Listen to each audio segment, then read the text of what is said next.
1993 November 15న Madras నుండి హైదరాబాద్ మీదుగా ఢిల్లీ వెళ్లే ఈ విమానంలో చిరంజీవి, బాలకృష్ణ, విజయశాంతి, బ్రహ్మానందం సహా అనేక మంది సినీ తారులు మొత్తం 247 ప్రయాణికులు ఉన్నారు. హైదరాబాద్ లో ల్యాండ్ అవ్వాల్సిన సమయంలో మంచు కారణంగా రన్వే కనపడకపోవడంతో పైలట్ మద్రాసుకి వెనుదిరిగారు.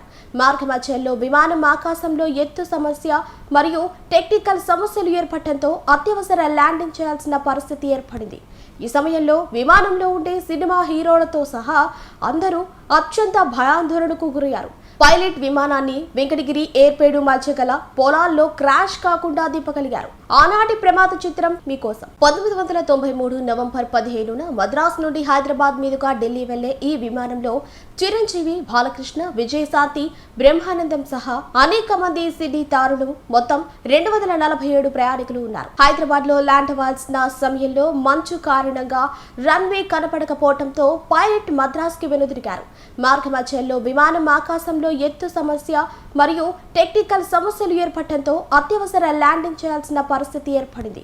ఈ సమయంలో విమానంలో ఉండే సినిమా హీరోలతో సహా అందరూ అత్యంత భయాందోళనకు గురయ్యారు. పైలట్ విమానాన్ని వెంకటగిరి ఎయిర్పేడు మధ్య గల పొలాల్లో క్రాష్ కాకుండా దింపగలిగారు. ఆనాటి ప్రమాద చిత్రం మీకోసం.